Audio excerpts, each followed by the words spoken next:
ఒక్క phone call తో మీ బంగారాన్ని విడిపించి ప్రెజెంట్ మార్కెట్ రేట్ కే కొని బ్యాలెన్స్ అమౌంట్ ని క్యాష్ గా లేకపోతే సమానమైన బంగారాన్ని మీకిస్తుంది అక్షయ గోల్డ్ హబ్.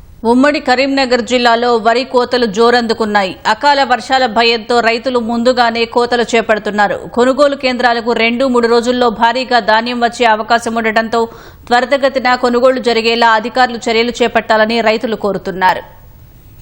ఉమ్మడి కరీంనగర్ జిల్లాలో వరి కోతలు ముమ్మరంగా సాగుతున్నాయి. యాసంగిలో అనేక ప్రతికూల పరిస్థితులు ఎదుర్కొని పండించిన వరి ధాన్యాన్ని అమ్ముకునేందుకు రైతుకు తిప్పలు తప్పేలా లేవు.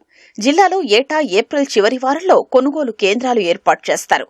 అకాల వర్షాలు పడతాయన్న వాతావరణ శాఖ సూచనతో పంట పచ్చిగా ఉన్న అన్నదాతలు వరి కోతలు చేపడుతుండటంతో కొనుగోలు కేంద్రాలకు పెద్ద మొత్తంలో ధాన్యం వస్తోంది. ఇప్పటికే మార్కెట్ యార్డుల్లో పలువురు రైతులు ధాన్యం ఆరబెట్టుకుని కొనుగోళ్ల కోసం నిరీక్షిస్తున్నారు. ప్రభుత్వం త్వరితగతిన ధాన్యాన్ని కొనుగోలు చేయాలని కర్షకులు కోరుతున్నారు. వేసవి దృష్ట్యా ధాన్యం కొనుగోలు కేంద్రాల వద్ద తగిన వసతులు కల్పించాలని విజ్ఞప్తి చేస్తున్నారు. పిఎస్ సెంటర్లు, ఐకేపీ సెంటర్లు, కొనుగోలు కేంద్రాలను వెంటనే ప్రారంభించాలి.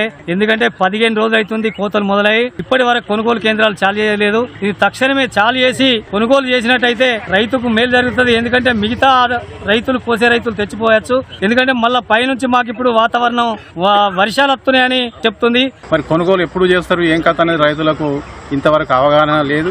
జాగా లేక అందరు రైతులు నేర్పుకొని కళ్ళల కానీ ఎదురు చూస్తున్నారు.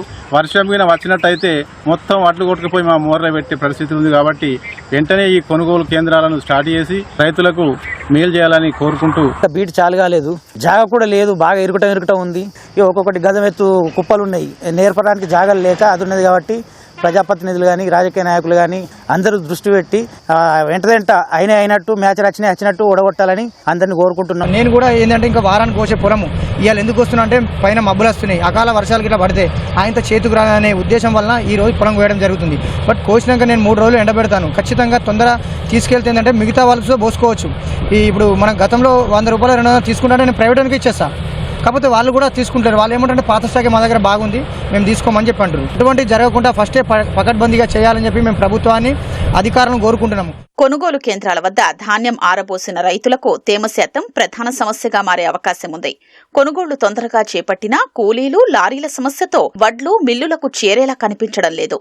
కూలీల సమస్యకు పరిష్కారంగా కొనుగోలు కేంద్రాల్లోనే గ్రామస్తులతో పాటు ఇతర రాష్ట్రాల కూలీలకు అవకాశం కల్పిస్తే రైతులకు మేలు జరిగే అవకాశం ఉంటుంది. ధాన్యం కొనుగోళ్ల కేంద్రాల వద్ద రైతులకు ఇబ్బంది లేకుండా అన్ని సౌకర్యాలు కల్పించాలని కలెక్టర్ చిత్రా మిశ్రా అధికారుల్ని ఆదేశించారు. అకాల వర్షాలకు ఎటువంటి నష్టం వాటిల్లకుండా టార్పాలిన్లు అందుబాటులో ఉంచాలని దిశానిర్దేశం చేశారు.